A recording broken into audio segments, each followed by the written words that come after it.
Hi everyone, welcome to Neethu's classroom. അപ്പോൾ നമ്മൾ വീണ്ടും ഒരു പുതിയ വീഡിയോ ആയിട്ട് എത്തിയിരിക്കുകയാണ്. ഇന്ന് നമ്മൾ 10ാം ക്ലാസ്സിലത്തെ ബയോളജി ഫസ്റ്റ് ചാപ്റ്ററാണ് നോക്കുന്നത്. എല്ലാവർക്കും അറിയുന്നത് പോലെ തന്നെ 10th ടെക്സ്റ്റ് എന്തായിട്ടുണ്ട്, ഈ വർഷം ചേഞ്ച് ആയിട്ടുണ്ട് അല്ലേ. അപ്പോൾ പുതിയ ടെക്സ്റ്റ് എല്ലാവർക്കും കിട്ടിയിട്ടുണ്ടാവും. അപ്പോൾ അതിലെ ബയോളജിയിലെ ആദ്യത്തെ ചാപ്റ്ററായിട്ടുള്ള ജെനറ്റിക്സ് ഓഫ് ലൈഫ് എന്നുള്ള ചാപ്റ്ററാണ് നമ്മൾ ഇന്ന് നോക്കാൻ വേണ്ടിയിട്ട് പോകുന്നത്. അപ്പോൾ ജെനറ്റിക്സിനെ കുറിച്ച് നിങ്ങൾ ആദ്യമായിട്ടായിരിക്കും ഇത്ര ഡീറ്റെയിൽ ആയിട്ട് പഠിക്കുന്നുണ്ടാവുക. അപ്പോൾ ഓൾറെഡി ജെനറ്റിക്സിനെ കുറിച്ച് കേട്ടിട്ടുള്ളവർക്കാണെങ്കിലും അല്ല ഇതുവരെ കേട്ടിട്ടില്ലാത്തവർക്ക് വേണ്ടിയിട്ട് നമുക്ക് ജെനറ്റിക്സ് എന്ന് പറഞ്ഞാൽ എന്താണെന്ന് ആദ്യം ഒന്ന് നോക്കാം. ഓക്കെ, നോക്കൂ. Genetics is the study of how traits are passed down from parents to their offspring like eye colour, hair colour and even some diseases. അപ്പോൾ ജെനറ്റിക്സ് എന്ന് പറഞ്ഞാൽ എന്തിനെക്കുറിച്ചുള്ള സ്റ്റഡിയാണ്?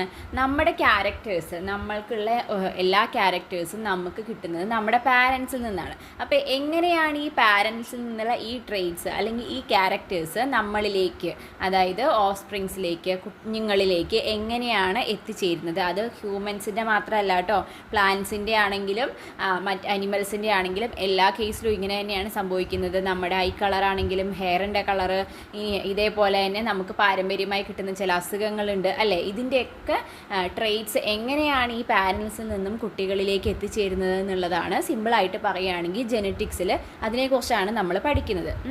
It's all about understanding how genes, which are like tiny instructions written in DNA, determine what characters we inherit. അപ്പോൾ നമ്മൾക്ക് കിട്ടിയിട്ടുള്ള character ഏതാണ് എന്നുള്ളതൊക്കെ എഴുതപ്പെട്ടിരിക്കുന്നത് എന്തിലാണ്? ജീൻസിലാണ്. നമ്മൾക്ക് കിട്ടിയിരിക്കുന്ന ജീൻ ഏതാണോ അതാണ് നമ്മുടെ ക്യാരക്ടർ ഡിറ്റർമൈൻ ചെയ്യുന്നത്. ആൻഡ് ആ ജീൻസിൽ ആ ഒരു ഇൻസ്ട്രക്ഷൻ എഴുതി വെച്ചിരിക്കുന്നത് എന്തിലാണ്? DNA രൂപത്തിലാണ്. അപ്പോൾ ഇതിനെക്കുറിച്ച് ഇതെങ്ങനെയാണ് നമ്മളിൽ ഓരോ ക്യാരക്ടർ ഉണ്ടാക്കുന്നത്, നമ്മുടെ കളറാണെങ്കിലും നമ്മുടെ ഷേപ്പ് ആണെങ്കിലും നമ്മുടെ ഹൈറ്റ് ആണെങ്കിലും എങ്ങനെ ഇത് തീരുമാനിക്കുന്നു, ജീനുകൾ ഇതിൽ വഹിക്കുന്ന പങ്ക് എന്താണ് എന്നൊക്കെയാണ് നമ്മൾ ജെനറ്റിക്സിൽ പഠിക്കാൻ വേണ്ടിയിട്ട് പോകുന്നത്.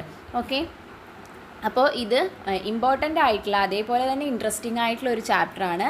നന്നായി മനസ്സിലാക്കി പഠിച്ചു കഴിഞ്ഞാൽ മാർക്ക് വാങ്ങിക്കാൻ എളുപ്പമായിരിക്കും. അപ്പോൾ നമ്മൾ ടെക്സ്റ്റ് ബേസ് ചെയ്തിട്ടാണ് ക്ലാസ് എടുക്കാൻ പോകുന്നത്. എല്ലാ ക്ലാസ്സിലും അതുപോലെ തന്നെയാണ് ഞാൻ ചെയ്യാറ്. അപ്പോൾ 10th വേണ്ടിയിട്ട് ഞാൻ ആദ്യമായിട്ടാണ് വീഡിയോ ഇടുന്നത്. അപ്പോൾ നിങ്ങൾക്ക് ഈ ക്ലാസ് കണ്ട് നോക്കിയിട്ട് ഇൻഫോർമേറ്റീവായിട്ട് നല്ലതായിട്ട് തോന്നുന്നുണ്ടെങ്കിൽ തീർച്ചയായിട്ടും കമൻറ്റ് ചെയ്യണം.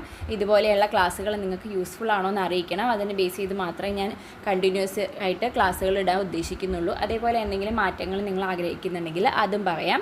നമുക്ക് ടെക്സ്റ്റ് നന്നായിട്ട് വായിച്ച് അതിൻ്റെ എക്സ്പ്ലനേഷനും അതേപോലെ നോട്ട്സ് ഇല്ലാത്ത ചില ഭാഗങ്ങളുണ്ട് അല്ലേ, പിക്ചേഴ്സ് മാത്രമായിട്ടായിരിക്കും. കണ്ടൻറ്റ് എല്ലാം അതിലുണ്ടാവും, ബട്ട് അതൊരു നോട്ടിൻ്റെ രൂപത്തിലുണ്ടാവില്ല.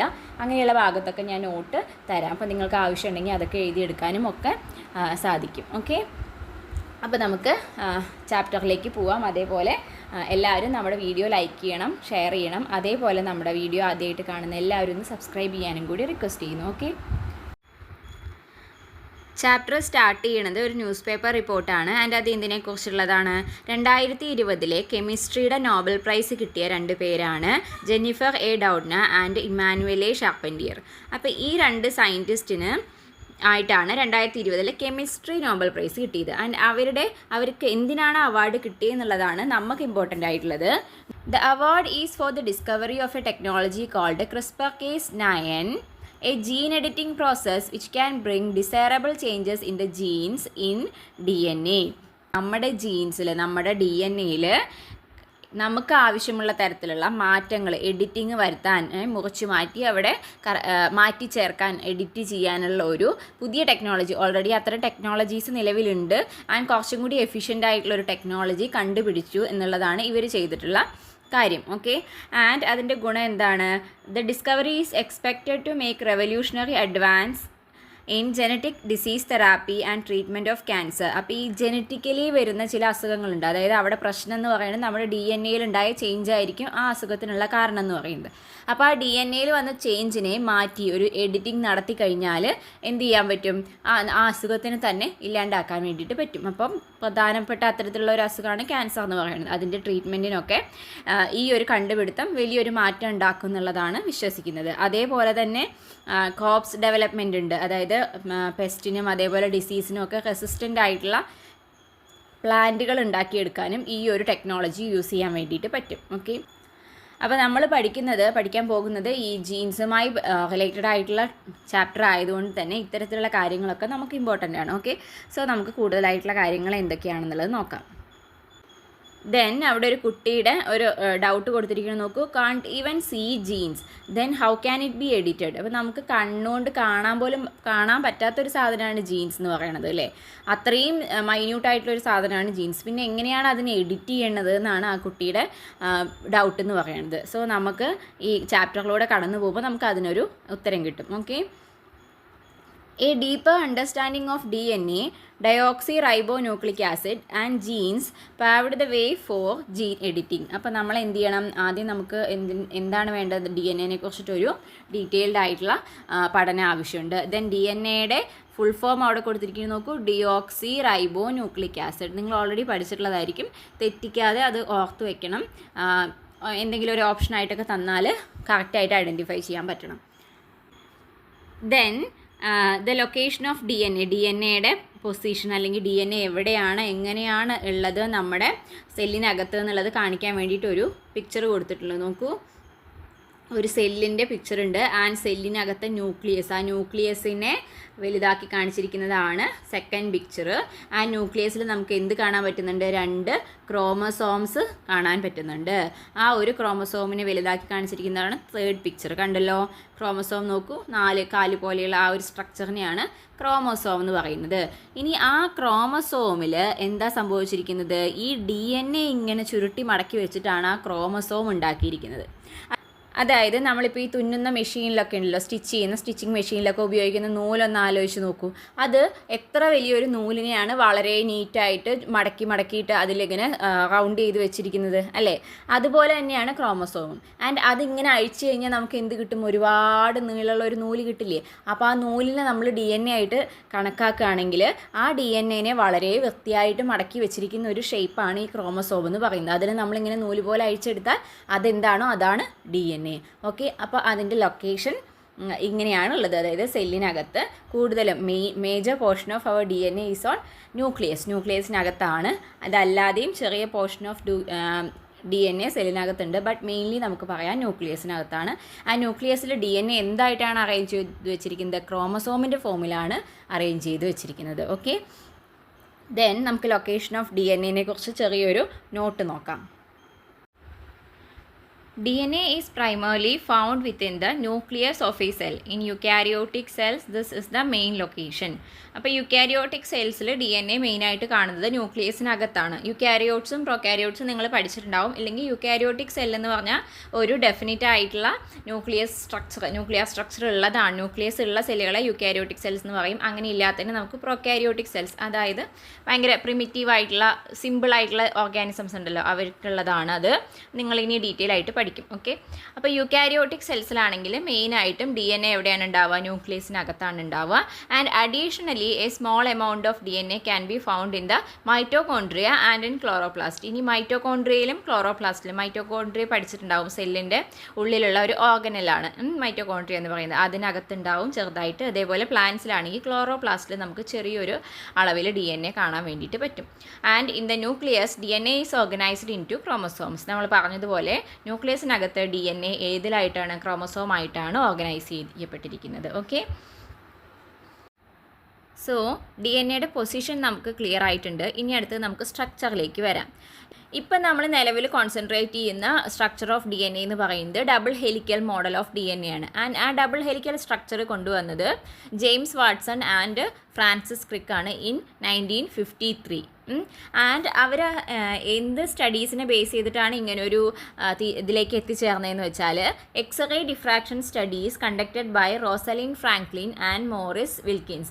അപ്പോൾ മോറിസ് വിൽക്കിൻസിൻ്റെയും റോസലിൻ ഫ്രാങ്ക്ലിൻ്റെയും എക്സ്റേ ഡിഫ്രാക്ഷൻ സ്റ്റഡീസ് ഉണ്ടായിരുന്നു. അതായത് സെല്ലിനെ വെച്ചിട്ട് എക്സ്റേസ് ഒക്കെ വെച്ചിട്ടുള്ള അവരുടെ സ്റ്റഡി. അപ്പോൾ ആ സ്റ്റഡിയുടെ ബേസിലാണ് ഈ ഫ്രാൻസിസ് ക്രിക്കും അതേപോലെ വാട്സൺ ആൻഡ് ക്രിക്ക് മോഡൽ എന്നാണ് പറയുക. അപ്പോൾ വാട്സൺ ആൻഡ് ക്രിക്ക് ഇവരുടെ സ്റ്റഡീസിനെ ബേസ് ചെയ്തിട്ടാണ് അവർ ഈ ഡബിൾ ഹെലിക്കൽ സ്ട്രക്ചറിലേക്ക് എത്തിച്ചേർന്നത്. ആൻഡ് അവർക്ക് ആ ഒരു ഇൻഫർമേഷൻ കൊടുത്ത ഒരു എക്സ്റേ ഡിഫ്രാക്ഷൻ ഇമേജ് ഉണ്ട്. അതിൻ്റെ പേരാണ് ഫോട്ടോ 51. ആ ഫോട്ടോ 51 ആണ് നമുക്ക് റൈറ്റ് സൈഡിൽ കൊടുത്തിരിക്കുന്ന പിക്ചർ എന്ന് പറയുന്നത്. ആൻഡ് അത് എടുത്തത് റോസലിൻ ഫ്രാങ്ക്ലിൻ ആണ്. ബട്ട് റോസ്ലിൻ ഫ്രാങ്ക്ലിൻ എന്ത് ചെയ്തു, 1958 37 at the age of 37 he passed away, മരിച്ചുപോയി. അതുകൊണ്ട് തന്നെ James Watson, Francis Crick and Maurice Wilkins were awarded the Nobel prize in medicine at 1962. 1962 ബാക്കിയുള്ള 3 പേർക്ക് എന്ത് കിട്ടി, മെഡിസിനിലെ നോബൽ പ്രൈസ് കിട്ടി. ഓക്കെ, അപ്പോൾ ബേസിക് ആയിട്ടുള്ള DNA സ്ട്രക്ചറും അതിൻ്റെ ചെറിയൊരു ഹിസ്റ്ററിയാണ് പറയുന്നത്. ആൻഡ് ആ പേഴ്സൺസിനെയൊക്കെ അവരുടെയൊക്കെ പിക്ചർ താഴെ കൊടുത്തിട്ടുണ്ട്. ഓക്കെ, സോ ഇതിൽ നിങ്ങൾ സയൻറ്റിസ്റ്റിൻ്റെ പേരുകൾ ജസ്റ്റ് ഒന്ന് ഓർത്ത് വെക്കണം. വാട്സൺ ആൻഡ് ക്രിക്കാണ് എന്തുണ്ടാക്കിയത്, നമ്മുടെ ഡബിൾ ഹെലിക്സ് സ്ട്രക്ചർ കൊണ്ടുവന്നത്. ആൻഡ് ബാക്കിയുള്ള 2 പേരുമാണ് അതിന് ബേസ്ഡ് ആയിട്ടുള്ള സ്റ്റഡീസ് നടത്തിയത്. ആ ഫോട്ടോ 51 എന്നുള്ള ആ ഒരു ടേമും കൂടി ഒന്ന് ഓർത്ത് വയ്ക്കുക. ആൻഡ് അതേപോലെ തന്നെ ഇയേഴ്സ് ഉണ്ട്, 1953 അങ്ങനെയുള്ള ആ ഇയേഴ്സും കൂടി ജസ്റ്റ് ഒന്ന് ഓർമ്മയിൽ വയ്ക്കുക കേട്ടോ. എല്ലാം 1900 അതിലാണ് വരുന്നത്. ലാസ്റ്റത്തെ നമ്പേഴ്സ് വർഷങ്ങൾ മാത്രമേ മാറുന്നുള്ളൂ, അതൊന്ന് നോക്കി വയ്ക്കുക. സോ ഇനിയാണ് നമ്മൾ ഇമ്പോർട്ടൻ്റ് ആയ ഭാഗത്തേക്ക് വരുന്നത്, സ്ട്രക്ചർ ഓഫ് DNA സ്ട്രക്ചർ നമ്മൾ വളരെ ഡീറ്റെയിൽ ആയിട്ട് പഠിക്കാൻ പോവുകയാണ്. അപ്പോൾ ആദ്യം തന്നെ ആ ഡബിൾ ഹെലിക്കൽ സ്ട്രക്ചർ എന്ന് പറയുന്നത് ഈ ലെഫ്റ്റ് സൈഡിൽ കൊടുത്തിരിക്കുന്ന ഇതാണ് ഡബിൾ ഹെലിക്കൽ സ്ട്രക്ചർ എന്ന് പറയുന്ന ആ ഒരു ഇത് അല്ലേ. ഒരു പിരിയൻ ഗോവണി പോലെ ചില സ്ഥലത്ത് നമുക്ക് കാണാം അല്ലേ, ഒരു ഇങ്ങനെ കറങ്ങി കറങ്ങി പോകുന്ന ഗോവണി പോലെ അങ്ങനത്തെ ഒരു സ്ട്രക്ചറിനെയാണ് നമ്മൾ ഈ ഡബിൾ ഹെലിക്കൽ സ്ട്രക്ചർ എന്ന് പറയുന്നത്. അതിൽ 2 സ്ട്രാൻഡ്സ് ഉണ്ട്, ഇതാ കണ്ടോ, ഇതൊരു സ്ട്രാൻഡ് ആൻഡ് ഇത് അടുത്തൊരു സ്ട്രാൻഡ്. അതിനിങ്ങനെ പിരിച്ചു വെച്ചിരിക്കുന്ന പോലെയാണ് ഡബിൾ ഹെലിക്കൽ സ്ട്രക്ചറാണ്. ഓക്കെ, ആൻഡ് ആ 2 സ്ട്രാൻഡുകളെയും കണക്ട് ചെയ്തുകൊണ്ട് എന്തുണ്ട്, ഒരു ഇപ്പോൾ നമ്മളൊരു ഗോവണി കണക്കാക്കുകയാണെങ്കിൽ അതിലത്തെ സ്റ്റെപ്പുകളുണ്ടല്ലോ, ആ സ്റ്റെപ്പുകളുണ്ട്. അതിനാണ് അവിടെ റങ്സ് എന്ന് പറഞ്ഞു കൊടുത്തിരിക്കുന്നത്. നോക്കൂ, റങ്സ് കണ്ടോ. ഓക്കെ, അപ്പോൾ 2 സ്ട്രാൻഡുള്ള ഒരു സ്ട്രക്ചർ ആൻഡ് ആ 2 സ്ട്രാൻഡുകളെ കണക്ട് ചെയ്തുകൊണ്ട് സ്റ്റെപ്പുകൾ പോലെയുള്ള സ്ട്രക്ചറുകളും ഉണ്ട്. ഓക്കെ, ഇനി ആ സ്റ്റെപ്പുകളെ അതിനെ നമുക്ക് റങ്സ് എന്ന് പറയാം. അതായത് റങ്സ് എന്ന് വെച്ചാൽ പടികൾ എന്നുള്ളതാണ് മീനിങ് വരുന്നത്. ആ റങ്സ് എന്തുകൊണ്ടാണ് ഉണ്ടായിരിക്കുന്നത്, formed by the pairing of nitrogen bases. Nitrogen ബേസുകൾ പെയർ ചെയ്തിട്ടാണ് ഈ പടികൾ ഉണ്ടാക്കിയിരിക്കുന്നത്. ആൻഡ് അതിൻ്റെ ഒരു ഡീറ്റെയിൽഡ് ആയിട്ടുള്ള സ്ട്രക്ചറാണ് ഇതിൽ കൊടുത്തിരിക്കുന്നത്. നോക്കൂ, ആ 2 സ്ട്രാൻഡുകളെയാണ് ഈ ബ്ലൂ ആൻഡ് യെല്ലോ ആ ഒരു പോർഷനാണ് 2 സ്ട്രാൻഡുകൾ. ലെഫ്റ്റ് സൈഡിൽ നമുക്ക് കാണാൻ പറ്റും, റൈറ്റ് സൈഡിലും കാണാൻ പറ്റും അല്ലേ. ഈ പോർഷനാണ് സ്ട്രാൻഡുകളായിട്ട് വരുന്നത്. ആൻഡ് ആ റങ്സ് പടികളായിട്ട് വരുന്നതാണ് നമുക്ക് ഈ സെൻറ്ററിൽ കാണാൻ പറ്റുന്ന നൈട്രജൻ ബേസുകൾ തമ്മിൽ പെയർ ചെയ്തിരിക്കുന്നത് കാണാം. കണ്ടോ, സ്റ്റെപ്പ് പോലെ GCAT CGAT അങ്ങനെ പറഞ്ഞിട്ട് പെയർ ചെയ്തിരിക്കുന്നത് കണ്ടോ, അതാണ് നൈട്രജൻ ബേസ് എന്ന് പറയുന്നത്. ഇനി ഈ നൈട്രജൻ ബേസുകൾ ഏതൊക്കെയാണെന്നുള്ളത് റൈറ്റ് സൈഡിൽ കൊടുത്തിട്ടുണ്ട്. നൈട്രജൻ ബേസുകൾ ഏതൊക്കെയാണ്, അഡിനിൻ, തൈമിൻ, ഗ്വാനിൻ, സൈറ്റോസിൻ. അപ്പോൾ DNA-യിൽ പ്രസൻ്റ് ആയിട്ടുള്ള നൈട്രജൻ ബേസുകൾ എന്ന് പറഞ്ഞാൽ adenine, thymine, guanine and cytosine ആണ്. ഈ 4 വാക്കുകൾ വളരെ ഇമ്പോർട്ടൻ്റ് ആണ്, എന്തായാലും പഠിച്ചിരിക്കണം. ഓക്കെ, ദെൻ അപ്പോൾ അതിന് തമ്മിലാണ് ഇവിടെ പെയർ ചെയ്തിരിക്കുന്നത്. എന്നിട്ടാണ് ആ സ്റ്റെപ്പ് പോലെയുള്ള ഭാഗം ഉണ്ടായിരിക്കുന്നത്. അതിൻ്റെ പെയറിങ്ങിന് പ്രത്യേകതയുണ്ട് നമുക്ക് പറയാം. അതായത് നൈട്രജൻ ബേസുകളെ കുറിച്ചിട്ട് ഒരു പടി ഉണ്ടാകുന്നത് എങ്ങനെയാണ്, 2 നൈട്രജൻ ബേസുകൾ തമ്മിൽ ജോയിൻ ചെയ്തിട്ടാണ് ഒരു സ്റ്റെപ്പ് ഉണ്ടായിരിക്കുന്നത് അല്ലേ. അത് നോക്കൂ, GCAT CGAT എന്ന് കൊടുത്തിരിക്കുന്നുണ്ടോ. അതിൽ നിന്ന് തന്നെ നമുക്കൊരു പ്രത്യേകത മനസ്സിലാക്കാം. G എപ്പോഴും C ആയിട്ടാണ് ബോണ്ട് ചെയ്തിരിക്കുന്നത്. അതായത് ഗ്വാനിൻ എപ്പോഴും സൈറ്റോസിനുമായിട്ടും അഡിനിൻ എപ്പോഴും തൈമിനുമായിട്ട് മാത്രമേ എന്ത് ചെയ്യുള്ളൂ, ബോണ്ട് ചെയ്യുള്ളൂ. ആൻഡ് അവരുടെ ഇടയിലുള്ളത് ഹൈഡ്രജൻ ബോണ്ടാണ്. മറ്റൊരു പ്രത്യേകത കൂടി നമുക്ക് മനസ്സിലാക്കാം. അഡിനിനും തൈമിനും തമ്മിൽ ഡബിൾ ബോണ്ടും ഗ്വാനിനും സൈറ്റോസിനും തമ്മിലും ട്രിപ്പിൾ ബോണ്ടുമാണ്. ഓക്കെ, അപ്പോൾ നൈട്രജൻ ബേസുകൾ പഠിക്കുന്നതിനോടൊപ്പം തന്നെ നമ്മൾ പഠിക്കേണ്ട ഒരു കാര്യമാണ് ഇതിൻ്റെ ഈ പെയറിങ്. അതായത് കോംപ്ലിമെൻ്ററി ബേസുകൾ തമ്മിലാണ്, നൈട്രജൻ ബേസുകൾ തമ്മിലാണ് പെയർ ചെയ്യുക. ഒന്നിന് ചേരുന്നതിനോട് മാത്രമേ അത് പെയർ ചെയ്യുള്ളൂ. അങ്ങനെ വരുമ്പോൾ അഡിനിനും തൈമിനും ഗ്വാനിനും സൈറ്റോസിനുമാണ് ഈ പെയറുകൾ എന്ന് പറയുന്നത്. അതും തെറ്റാതെ പഠിച്ചു വയ്ക്കണം. ഓക്കെ, ഇനി നോക്കൂ, ആ ബ്ലൂ കളറിൽ ഒരു റെക്റ്റാങ്കിൾ വരച്ചിരിക്കുന്ന ഭാഗം കണ്ടോ. ഈ ഭാഗം അതായത് ഒരു ബ്ലൂ കളർ റിംഗ് ഉണ്ട്, അതേപോലെ ഒരു യെല്ലോ റൗണ്ട് ഉണ്ട്, ആൻഡ് ഒരു നൈട്രജൻ ബേസിനെയും കൂടി അതിൻ്റെ കൂടെ ചേർത്തിട്ടുണ്ട്. ഇത്രയും വരുന്ന ഒരു ഭാഗത്തിനെയാണ് നമ്മൾ ഒരു ന്യൂക്ലിയോടൈഡ് എന്ന് പറയുക. ഓക്കെ, ആ ന്യൂക്ലിയോടൈഡിനെയാണ് ഇവിടെ ഡീറ്റെയിൽ ആയിട്ട് കൊടുത്തിരിക്കുന്നത്. നോക്കൂ, nucleotide, the basic building block of DNA.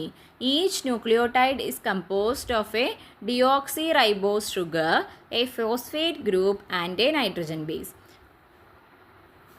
അപ്പോൾ ഡി എൻ എയുടെ ബേസിക് ബിൽഡിംഗ് ബ്ലോക്ക് എന്ന് പറയുന്നത് എന്താണ്? ന്യൂക്ലിയോടൈഡാണ്. ഈ ഒരു ന്യൂക്ലിയോടൈഡ് എന്ന് പറയുമ്പം എന്തൊക്കെ മോളിക്യൂൾസ് ചേരുമ്പോഴാണ് നമ്മളൊരു ന്യൂക്ലിയോടൈഡ് എന്ന് പറയുന്നത്? ആ ബ്ലൂ കളറിലുള്ള ഡിയോക്സി റൈബോസ് അതൊരു ഷുഗർ മോളിക്യൂളാണ്. ദെൻ യെല്ലോ കളറിലുള്ള റൗണ്ടിൽ കാണിക്കുന്നത് അതൊരു ഫോസ്ഫേറ്റ് ഗ്രൂപ്പാണ്. ദെൻ നമ്മൾ നേരത്തെ പറഞ്ഞ ഒരു നൈട്രജൻ ബേസും. ഇത് മൂന്നും കൂടി ചേരുമ്പോഴാണ് നമ്മൾ അതിനൊരു ന്യൂക്ലിയോടൈഡ്. അപ്പോൾ ഇത്തരത്തിലുള്ള ന്യൂക്ലിയോടൈഡുകൾ കൂടി ചേർന്നിട്ടാണ് എന്തുണ്ടാകുന്നത്? ഡി എൻ എ ഉണ്ടാകുന്നത്. ഓക്കെ, ഇനി ഡി എൻ എയിൽ അടങ്ങിയിരിക്കുന്ന ഷുഗർ മോളിക്യൂൾ എന്ന് പറയുന്നത് ഡിയോക്സി റൈബോസ് ആണ്. ആൻഡ് ആർ എൻ എയിലാവുമ്പോൾ അത് റൈബോസ് ആവും. അതുകൊണ്ട് തന്നെയാണ് അതിനങ്ങനെ പേരും വന്നിരിക്കുന്നത് അല്ലേ? D N A deoxy ribose. Then R N എയിലാണെങ്കിൽ റൈബോസ് മാത്രമേ ഉള്ളൂ. ഓക്കെ, അതാണ് തമ്മിലുള്ള വ്യത്യാസം. അപ്പോൾ 5 കാർബൺ ഷുഗർ മോളിക്യൂളാണ് ഡിയോക്സി റൈബോസ് എന്ന് പറയുന്നത്. ആൻഡ് നൈട്രജൻ ബേസ് ഏതൊക്കെയാണെന്നുള്ളത് നമ്മൾ ഓൾറെഡി പറഞ്ഞു. അതൊരു നൈട്രജൻ കണ്ടെയ്നിങ് ആൽക്കലൈൻ കോമ്പൗണ്ടാണ്. ആ ആൽക്കലൈൻ കോമ്പൗണ്ടിൽ നൈട്രജൻ്റെ പ്രസൻസ് ഉള്ളത് കൊണ്ടാണ് അതിന് നമ്മൾ നൈട്രജൻ ബേസ് എന്ന് പറയുന്നത്. അതേപോലെ phosphate group participate in the formation of bonds that link nucleotides together. ഇനി അപ്പോൾ ഈ ന്യൂക്ലിയോടൈഡുകൾ തമ്മിൽ കുറേ ന്യൂക്ലിയോടൈഡ് കൂടി ചേർന്നിട്ടാണ് ഡി എൻ എ ഉണ്ടാകുന്നത്. ഈ ന്യൂക്ലിയോടൈഡുകളെ പരസ്പരം കണക്ട് ചെയ്യുന്നതിൽ പങ്കെടുക്കുന്ന ആളാണ് ഫോസ്ഫേറ്റ് എന്ന് പറയുന്നത്. അത് നമുക്ക് മുകളിലത്തെ പിക്ചറിൽ ക്ലിയർ ആയിട്ട് മനസ്സിലാവും. നോക്കൂ,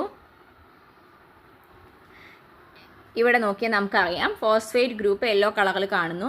ആൻഡ് അത് എന്തുമായിട്ട് അതിൻ്റെ തൊട്ട് മുകളിൽ നിൽക്കുന്ന ഡിയോക്സി റൈബോസ് ഷുഗറുമായിട്ട് അതിൻ്റെ ഒരു കാർബണുമായിട്ടാണ് ആര് ലിങ്ക് ചെയ്തിരിക്കുന്നത്? ഈ ഫോസ്ഫേറ്റ് ഗ്രൂപ്പ് ലിങ്ക് ചെയ്തിരിക്കുന്നത്. അങ്ങനെയാണ് രണ്ട് ന്യൂക്ലിയോടൈഡുകൾ തമ്മിൽ കണക്റ്റ് ആവുന്നത് അല്ലേ? ഒരു ന്യൂക്ലിയോടൈഡിൻ്റെ ഫോസ്ഫേറ്റ് അതിൻ്റെ നെക്സ്റ്റ് നിൽക്കുന്ന ന്യൂക്ലിയോടൈഡിൻ്റെ ഷുഗർ മോളിക്യൂളുമായിട്ട് ബോണ്ട് ഫോം ചെയ്യുന്നു. അങ്ങനെയാണ് ഈ ന്യൂക്ലിയോടൈഡ് പരസ്പരം കണക്ട് ചെയ്ത് പോകുന്നത്. ഓക്കെ,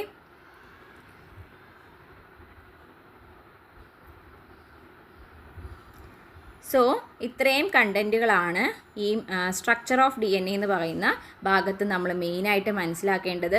ആദ്യം തന്നെ ഡി എൻ എ എന്ന് പറയുന്നത് ഡബിൾ ഹെലിക്സ് മോഡലാണ്. അതിലാണുള്ളത് 2 സ്ട്രാൻഡുകളുണ്ട്. ആ 2 സ്ട്രാൻഡുകളെ കണക്ട് ചെയ്തുകൊണ്ട് റങ്സ് ഉണ്ട്, പടികളുണ്ട്. ആ റങ്സ് ഫോം ചെയ്തത് നൈട്രജൻ ബേസസ് വെച്ചിട്ടാണ്. ഏതൊക്കെയാണ് നൈട്രജൻ ബേസസ് എന്ന് നമ്മൾ പറഞ്ഞു. ഇനി ന്യൂക്ലിയോടൈഡ് ആണ് ഡി എൻ എയുടെ ബേസിക് ബിൽഡിംഗ് ബ്ലോക്കായിട്ട് കണക്കാക്കുന്നത്. ആൻഡ് ആ ന്യൂക്ലിയോടൈഡ് എന്തൊക്കെ ചേർന്നിട്ടാണ് ഉണ്ടാകുന്നത്? ഈ ഭാഗങ്ങൾ വളരെ കൃത്യമായിട്ട് പിക്ചർ അടക്കം പഠിച്ചു വെക്കേണ്ടതാണ്. ഓക്കെ, ഇനി നമുക്കിതിൻ്റെ നോട്ടിലേക്ക് പോകാം. നമ്മൾ ഈ ഒരു വർക്ക്ഷീറ്റ് കംപ്ലീറ്റ് ആക്കുമ്പോൾ തന്നെ ഏകദേശം ഇതിൻ്റെ നോട്ട്സ് കവറായിട്ട് പോകും. അപ്പോൾ നമുക്ക് ഈ വർക്ക്ഷീറ്റ് ആദ്യം ഒന്ന് കംപ്ലീറ്റ് ചെയ്ത് നോക്കാം. Number of strands in D N A. D N എയിൽ എത്ര സ്ട്രാൻഡ്സ് ഉണ്ട്? 2 സ്ട്രാൻഡ് ഉണ്ട് അല്ലേ? Then molecules used to make strands. അപ്പോൾ ആ സ്ട്രാൻഡ്സിൻ്റെ ഭാഗം ഉണ്ടാക്കാൻ ഉപയോഗിക്കുന്ന മോളിക്യൂൾസ് എന്ന് പറയുമ്പോൾ നമുക്ക് ഏതൊക്കെ പറയാൻ വേണ്ടിയിട്ട് പറ്റും? Deoxy ribose sugar and phosphate group അല്ലേ? അല്ലെങ്കിൽ sugar molecule and phosphate group. Okay, then molecules used to make rungs. പടികൾ ഉണ്ടാക്കാൻ ഉപയോഗിക്കുന്ന ഏതാണ്? Nitrogen bases. Then different types of nitrogen bases. ഏതൊക്കെയാണ് nitrogen bases? Adenine, thymine, guanine, cytosine. അതെഴുതാം. Then formation of rungs. എങ്ങനെയാണ് ഈ റങ്സ് ഉണ്ടാകുന്നത്? The rungs of the D N A ladder are made of pairs of nitrogen bases. Nitrogen ബേസുകൾ pair ചെയ്തിട്ടാണ് എന്തുണ്ടാകുന്നത്? ഈ rungs ഉണ്ടാകുന്നത് അല്ലേ? അതേപോലെ തന്നെ mode of nitrogen base pairing. ഇതൊരു ഇമ്പോർട്ടൻറ്റ് പോയിൻ്റ് ആണ്. ഇതിൽ നമുക്ക് ജസ്റ്റ് കുറച്ചും കൂടി ഡീറ്റെയിൽ ആയിട്ട് പറയാനുണ്ട്.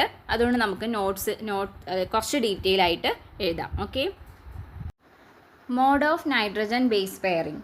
In DNA, nitrogen base pairing follows the rule that adenine always pairs with thymine and cytosine always pairs with guanine. ഇപ്പോൾ നൈട്രജൻ ബേസ് പെയറിങ്ങിലെ റൂൾ എന്താണ്? അഡിനിൻ തൈമിനുമായിട്ട് മാത്രമാണ് പെയർ ചെയ്യുള്ളൂ.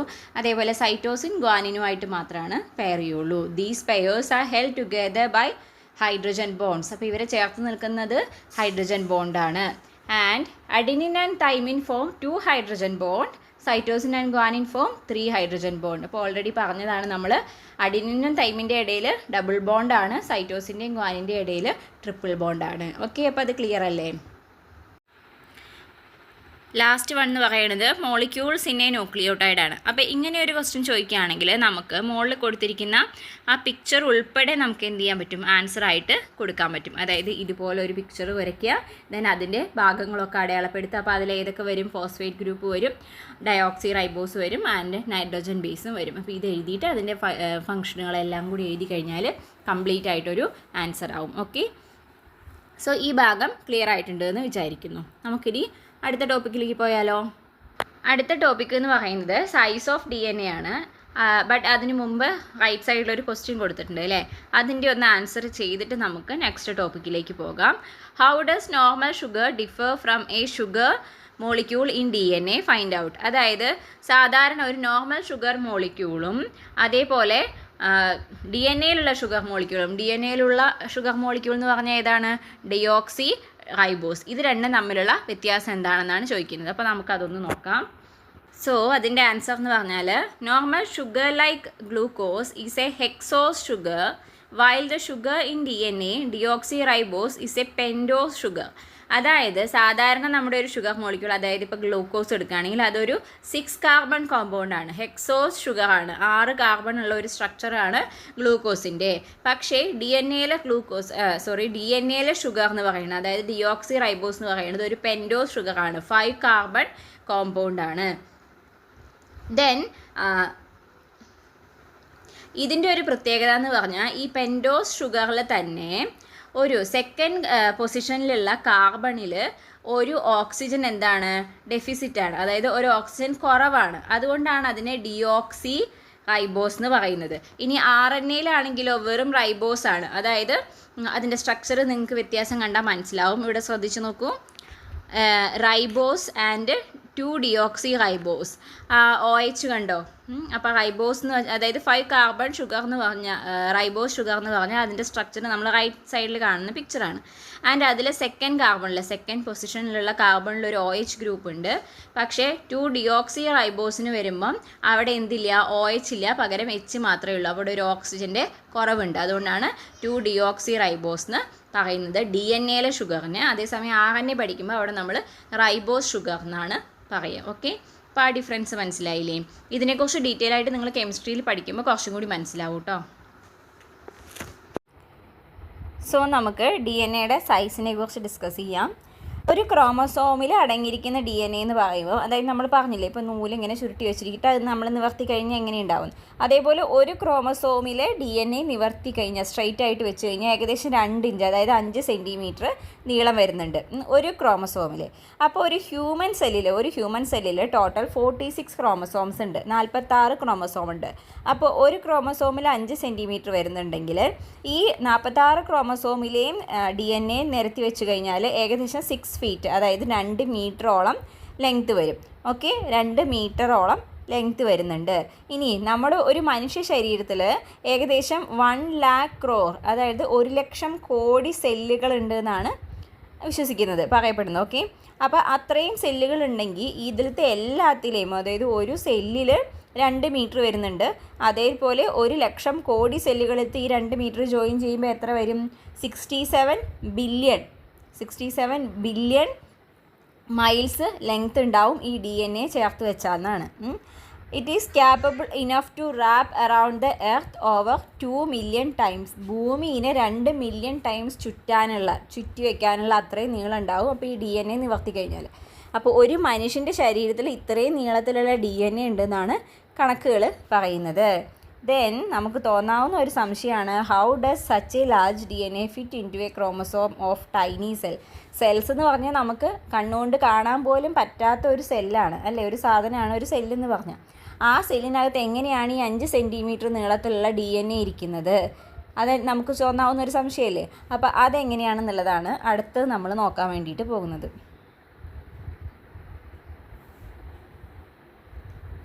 സോ നെക്സ്റ്റ് പേജിലുള്ള പിക്ചർ നോക്കൂ. അപ്പോൾ DNA എങ്ങനെയാണ് അറേഞ്ച് ചെയ്ത് ഈ ക്രോമസോമിൻ്റെ രൂപത്തിലേക്ക് വരുന്നത് എന്നാണ് നോക്കുന്നത് കേട്ടോ. ആദ്യം തന്നെ DNAയുടെ ഡബിൾ ഹെലിക്കൽ സ്ട്രക്ചർ കാണാം. ആൻഡ് ഈ പിങ്ക് കളറിലുള്ള റൗണ്ട് എന്താണ്, ഹിസ്റ്റോൺ പ്രോട്ടീനാണ്. ഈ ഹിസ്റ്റോൺ പ്രോട്ടീൻ എന്ന് പറയുന്നത്, ഹിസ്റ്റോൺ പ്രോട്ടീനും DNA ആണ് നമ്മുടെ ക്രോമസോമിൻ്റെ ഒരു പ്രൈമറി കമ്പോണൻസ് മെയിൻ ആയിട്ടുള്ള ആൾക്കാരെന്ന് പറയുന്നത്. ഇങ്ങനത്തെ 8 ഹിസ്റ്റോൺ പ്രോട്ടീൻസ് കൂടി ചേർന്നിട്ട് ഒരു ഹിസ്റ്റോൺ ഒക്ടാമർ ഉണ്ടാകും. കണ്ടോ, അങ്ങനത്തെ 8 പിങ്ക് ബോൾസ് കൂടി ചേർന്നിട്ട് ഒരു ഈ ഭാഗം കണ്ടോ, ഇതിനെയാണ് എന്ത് പറയുക, ഹിസ്റ്റോൺ ഒക്ടാമർ എന്ന് പറയുക. ഹിസ്റ്റോൺ ഒക്ടാമർ എന്ന് പറയുക, പിങ്ക് കളറുള്ള ഭാഗം മാത്രം കേട്ടോ. ഈ ഹിസ്റ്റോൺ ഒക്ടാമറിൻ്റെ ചുറ്റുമാണ് ഈ DNA ഇങ്ങനെ ചുറ്റി വെച്ചിരിക്കുന്നത്, ഇങ്ങനെ വൈൻഡ് ചെയ്ത് വെച്ചിരിക്കുന്നത് കണ്ടോ. ഈ ഹിസ്റ്റോൺ ഒക്ടാമറും അതുപോലെ അതിന് ചുറ്റിയിട്ടുള്ള ഈ DNA ഈ ഭാഗവും കൂടി ചേർന്ന ഈ നമ്മൾ അടയാളപ്പെടുത്തിയിരിക്കുന്ന ഇത്രയും ഭാഗം ഉണ്ടല്ലോ, ഇതിനെയാണ് നമ്മൾ ന്യൂക്ലിയോസോം എന്ന് പറയുക. ന്യൂക്ലിയോസോം. അപ്പോൾ ന്യൂക്ലിയോസോം എന്ന് പറഞ്ഞാൽ എന്താണ്, ഒരു ഹിസ്റ്റോൺ ഒക്ടാമറും അതിനെ ചുറ്റിയിട്ടുള്ള ഒരു ഭാഗം, എന്ത് DNA ഒരു ഭാഗവും കൂടി ചേരുമ്പോഴാണ് ന്യൂക്ലിയോസോം ഉണ്ടാകുന്നത്. ഇനി ഇപ്പോൾ ഇതിനെക്കുറിച്ച് ഡീറ്റെയിൽ ആയിട്ട് നോട്ട് കൊടുത്തിട്ടുണ്ട്, അതും കൂടി നമുക്കൊന്ന് നോക്കി പോവാം. DNA and histone proteins are the primary components of a chromosome. 8 histone proteins join together to form a histone octamer. Histone octamer എങ്ങനെ ഉണ്ടാവുക എന്ന് മനസ്സിലായല്ലോ. 8 ഹിസ്റ്റോൺ പ്രോട്ടീൻസ് കൂടി ചേർന്നിട്ട് ഹിസ്റ്റോൺ ഒക്ടാമർ ഉണ്ടാകുന്നു. Then DNA strands winds around this octamer to form a structure called nucleosome. അപ്പോൾ ന്യൂക്ലിയോസോം എന്താണെന്ന് ചോദിച്ചാൽ നമുക്ക് എന്താ എഴുതാം, DNA സ്ട്രാൻഡ് ഹിസ്റ്റോൺ ഒക്ടാമറിനെ ചുറ്റി വരുന്ന ആ ഒരു രൂപത്തിനാണ് നമ്മൾ എന്ത് പറയുക, ന്യൂക്ലിയോസോം എന്ന് പറയുക. Then the chromosomes are formed by packing and coiling numerous nucleosomes and recoiling the chains of nucleosomes. നോക്കൂ, അപ്പോൾ ഇത്തരത്തിലുള്ള കുറേ ന്യൂക്ലിയോംസ് പരസ്പരം ഇങ്ങനെ ചുറ്റി ചുറ്റി വരുന്നു. ആൻഡ് അത് വീണ്ടും വീണ്ടും കോയിൽ ചെയ്തിട്ടാണ് ഏത് രൂപത്തിലേക്ക് വരുന്നത്, ക്രോമസോമിൻ്റെ രൂപത്തിലേക്ക് വരുന്നത്. അതായത് അത് കൃത്യമായ രീതിയിൽ മടക്കി വെച്ചിട്ടാണ് ഈ ഒരു ക്രോമസോമിൻ്റെ രൂപത്തിലേക്ക് വരുന്നത്. ഇനി നമ്മളൊരു ക്രോമസോമിൻ്റെ സ്ട്രക്ചർ നോക്കുകയാണെന്നുണ്ടെങ്കിൽ നോക്കൂ, the chromosomes are formed by packing and coiling numerous nucleosomes and recoiling the chains of nucleosomes. നമ്മൾ പറഞ്ഞതാണ്. Then chromatids are the parts of a chromosome which are connected by means of centromere. അതെന്താണെന്ന് വെച്ചാൽ നോക്കൂ, ഈ ക്രോമസോമിൻ്റെ ഇത്രയും ഭാഗം ഒരു chromatid എന്ന് പറയും, ആൻഡ് ഈ താഴെയുള്ള ഈ ഭാഗത്തിന് മറ്റൊരു ക്രോമാറ്റിഡ് എന്ന് പറയും. അപ്പോൾ 2 ക്രോമാറ്റിഡുകൾ കൂടി ചേർന്നിട്ടാണ് ഒരു ക്രോമസോം ഉണ്ടാകുന്നത്. ആൻഡ് ആ കൂടി ചേർക്കുന്ന, അതിനെ തമ്മിൽ ജോയിൻറ്റ് ചെയ്ത് നിർത്തുന്ന ഭാഗത്തിന് പറയുന്ന പേരാണ് centromere. Okay, so chromatids joins together by centromere. Okay, അപ്പോൾ ക്ലിയർ ആണല്ലോ, ഈ ഒരു പോർഷൻ മനസ്സിലായിട്ടുണ്ടെന്ന് വിചാരിക്കുന്നു. ആൻഡ് ഈ നോട്ട്സ് ഇത് തന്നെ നമുക്ക് ക്ലിയർ ആയിട്ട് പഠിക്കാൻ വേണ്ടിയിട്ട് പറ്റും. ബിൽഡിംഗ് ബ്ലോക്സ് ഓഫ് ക്രോമസോം എന്ന് പറയുമ്പം എന്താണ്, അത് ന്യൂക്ലിയോസോംസ് ആണ്. ആൻഡ് ദെൻ ബാക്കിയുള്ള ഡീറ്റെയിൽസൊക്കെ ആ നോട്ടിൽ തന്നെ കൃത്യമായിട്ട് പറയുന്നുണ്ട് കേട്ടോ. ഓക്കെ, ദെൻ അതിനോട് റിലേറ്റഡ് ആയിട്ടുള്ള ഒരു ക്വസ്റ്റ്യൻ ലെഫ്റ്റ് സൈഡിൽ കൊടുത്തിട്ടുണ്ട്. നോക്കൂ, what is the relationship between chromatin reticulum and chromosomes. Chromatin റെറ്റിക്കുലവും ക്രോമസോമും തമ്മിലുള്ള റിലേഷൻ എന്താ? ക്രോമാറ്റിൻ റെറ്റിക്കുലം നിങ്ങൾ സെൽസിനെ കുറിച്ച് പഠിച്ചിട്ടുണ്ടാവും. ഓക്കെ, അപ്പോൾ നമുക്കത് എന്താണെന്ന് നോക്കാം. So chromatin is the basic uncoiled form of DNA and associated proteins called histones, while chromosome are the highly condensed visible structure that appear during cell division. അപ്പോൾ chromatin reticulum എന്ന് പറഞ്ഞാൽ, അതായത് നമ്മൾ പറഞ്ഞില്ലേ, ക്രോമസോം ആകുമ്പോൾ ഹൈലി കണ്ടൻസ്ഡ് ആയിട്ട് നന്നായിട്ട് ചുരുണ്ട് മടങ്ങി ആ ഒരു സ്ട്രക്ചറിൽ വരുമ്പോഴാണ് അത് ക്രോമസോം ആയിട്ടിരിക്കുന്നത്. അല്ലാതെ അത് കുറച്ചിപ്പോൾ നമ്മൾ നൂല് തന്നെ ഇങ്ങനെ കറക്റ്റായിട്ട് ചുറ്റിക്കെട്ടി വെക്കുന്നതിന് പകരം നമ്മൾ കുറച്ച് അതിനെ ഒന്ന് ലൂസാക്കിയിട്ട് ഇട്ടു എന്ന് വിചാരിക്കുക, അപ്പോഴത്തെ ഒരു രൂപത്തിനെയാണ് നമ്മൾ എന്ത് പറയുക, ക്രോമാറ്റിൻ എന്ന് പറയുക. അപ്പോൾ ബേസിക്കലി ഒരു സെല്ലിൽ ഈ ക്രോമാറ്റിൻ്റെ ഫോമിലായിരിക്കും, അതായത് ഇത്രയും ക്രോമസോമിൻ്റെ കറക്റ്റ് സ്ട്രക്ചർ ആവാതെ കുറച്ച് ലൂസായിട്ട് അൺകണ്ടൻസ്ഡ് ആയിട്ടായിരിക്കും കിടക്കുക. ആ ഒരു സ്ട്രക്ചറിനെയാണ് ക്രോമാറ്റിൻ എന്ന് പറയുക. ഇനി ഈ സെൽ ഡിവിഷൻ്റെ സമയത്താണ് ഇത് കറക്റ്റായിട്ട് ചുരുണ്ട് മടങ്ങി ആ ഒരു ക്രോമസോമിൻ്റെ ഷേപ്പിൽ കറക്റ്റായിട്ട് വരിക. Chromatin coils up and condense to form the structure we recognize as chromosome. അപ്പോൾ ക്രോമാറ്റിൻ വീണ്ടും ചുരുണ്ട് വന്നിട്ട് കണ്ടൻസ് ആയിട്ടാണ് ക്രോമസോം ആയിട്ട് വരിക. നമ്മുടെ ടെക്സ്റ്റിലുള്ള പോലത്തെ പിക്ചർ ഇത് നോക്കിയാലും സെയിം വേറൊരു രീതിയിൽ കൊടുത്തിട്ടുണ്ടെന്നേ ഉള്ളൂ. നോക്കൂ, ഈ ഡബിൾ ഹെലിക്സ് DNA ഹിസ്റ്റോൺ പ്രോട്ടീനുമായിട്ട് ചേർന്നിട്ട് ന്യൂക്ലിയോസോമായി വരുന്നു. വീണ്ടും അത് മടങ്ങി വന്നിട്ട് ക്രോമാറ്റിൻ ഫൈബറായിട്ട് കിടക്കുന്നു. കണ്ടില്ലേ ക്രോമാറ്റിൻ ഫൈബറിൻ്റെ ഭാഗം? ഈ ക്രോമാറ്റിനാണ് വീണ്ടും കണ്ടൻസ്ഡ് ആയിട്ട് എന്തായിട്ട് മാറുന്നത്, ക്രോമസോമായിട്ട് മാറുന്നത്. ഓക്കെ, ക്ലിയർ അല്ലേ? സോ അപ്പോൾ ഇതുവരെ എടുത്ത ഭാഗങ്ങളൊക്കെ നിങ്ങൾക്ക് ക്ലിയർ ആയിട്ടുണ്ടെന്ന് വിചാരിക്കുന്നു. അടുത്ത ടോപ്പിക്കും കൂടി ഇൻക്ലൂഡ് ചെയ്താൽ നമ്മുടെ വീഡിയോ ലെങ്ത്ത് കുറച്ച് അധികമാവും. അതുകൊണ്ട് ഞാൻ ഇവിടെ വെച്ച് നിർത്തുകയാണ്. നെക്സ്റ്റ് പാർട്ടിൽ നമുക്ക് കണ്ടിന്യൂ ചെയ്യാം. അപ്പോൾ തീർച്ചയായിട്ടും നിങ്ങളുടെ അഭിപ്രായങ്ങളും നിർദ്ദേശങ്ങളും അറിയിക്കണം. അതിന് അനുസരിച്ച് മാത്രമാണ് എനിക്ക് അടുത്ത വീഡിയോ ബെറ്റർ ആക്കാൻ വേണ്ടിയിട്ട് പറ്റുള്ളൂ. സോ ആദ്യം പറഞ്ഞതുപോലെ തന്നെ എല്ലാവരും ലൈക്ക് ചെയ്യണം, ഷെയർ ചെയ്യണം ആൻഡ് തീർച്ചയായിട്ടും സബ്സ്ക്രൈബ് ചെയ്യാൻ വേണ്ടിയിട്ട് ശ്രമിക്കണം. ഓക്കെ, അപ്പോൾ അടുത്ത വീഡിയോ ആയിട്ട് കാണാം. അതുവരെ bye. Thank you for watching.